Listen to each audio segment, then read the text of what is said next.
જય શ્રી કૃષ્ણ, જય માતાજી, હર હર મહાદેવ. પરી કિચન બ્લોગ્સમાં આપનું હાર્દિક સ્વાગત છે.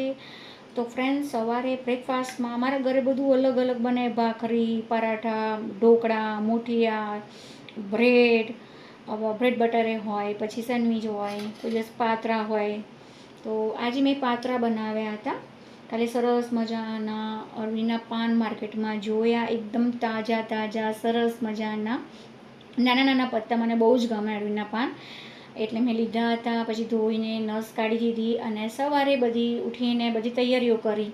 તો જુઓ, આ પાત્રા ખરેખર સોફ્ટ બન્યા છે. ટેસ્ટમાં પણ એવા છે જેવા દેખાવમાં લાગે છે. જુઓ, ટેસ્ટ પણ એવો જ છે. હું ટેસ્ટ કરું કેવા બને છે.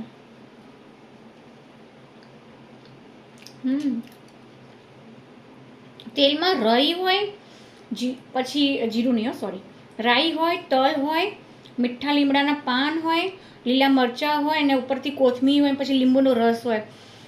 વાહ, પાત્રા ખાવાની મજા જ કંઈક અલગ છે.